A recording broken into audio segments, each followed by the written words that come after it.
Même politique du bouc émissaire grec, même repli sur les égoïsmes nationaux, même tentation de résoudre les crises en les traitant par le petit bout de la lorgnette, en élaguant le problème, en traitant les symptômes et non les causes profondes, en se repliant sur un noyau dur et sur la tentation d'une Europe à deux vitesses. La crise de l'espace Schengen ressemble à s'y méprendre à celle de l'euro. À chaque dysfonctionnement systémique, le projet européen semble se briser sur le chacun pour soi des États membres et sur la connivence d'institutions européennes dont les pâles politiques sont devenus maîtres dans l'art de s'aplatir devant les grands pays, de l'Allemagne à la France en passant par la Pologne, et de faire les fiers à bras inflexibles devant les plus faibles. Car regardons un instant ce qui se passe pour l'heure concernant le traitement de la crise de l'espace Schengen. La fatalité veut que la Grèce soit en première ligne de la crise des réfugiés pour des raisons qui cette fois-ci lui échappent. 1. Sa frontière commune avec la Turquie, principal pays de transit vers l'Europe. 2.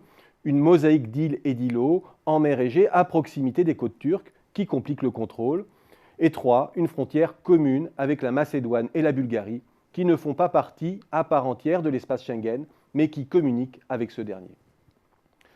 Ce pays de 11 millions d'habitants, mais avec une longueur de côte supérieure à celle de la France ou des îles britanniques, a reçu environ 700 000 réfugiés rien que cette année.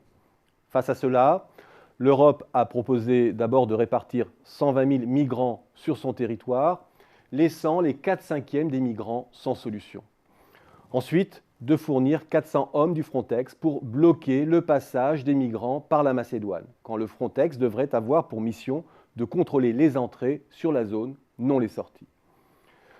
L'Europe a également exigé de la Grèce la création de 5 hotspots, disons centres d'accueil et de tri des réfugiés, ainsi que la constitution de patrouilles communes avec l'armée turque, avec la promesse d'une aide financière équivalente à 40 € par réfugié, 30 millions en tout, quand la Grèce ne dispose d'aucune structure pour les accueillir. Bref, on demande à la Grèce de gérer à elle seule 90% du problème. On contribue à mettre en place des dispositifs d'endiguement qui reportent toute la difficulté sur une économie exsangue et proche de la faillite, et l'on constate avec colère des dysfonctionnements et des lenteurs.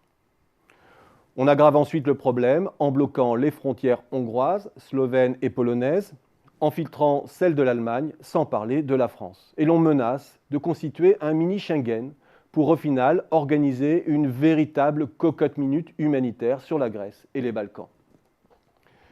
C'est cela aujourd'hui l'Europe. Une Europe bête et méchante, avec Juncker et Dijsselbloem en porte-étendard de sa médiocrité.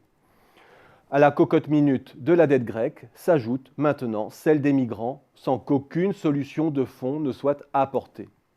Organiser l'endiguement des réfugiés après celui de la dette, refouler les problèmes à la périphérie, voilà la seule solution proposée par l'Europe du mini-Schengen, qui se défausse quand elle ne sait pas de son côté endiguer ni le trafic des armes ou de la drogue via les ports du Nord, ni celui de l'argent sale dans les paradis fiscaux qu'elle protège.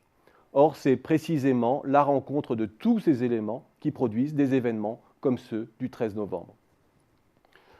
Face aux problèmes majeurs qui déstabilisent l'Europe, comment ne pas ressentir alors qu'il nous faut plus de vélocité et de cohésion dans la prise de décision et surtout dans leur mise en œuvre?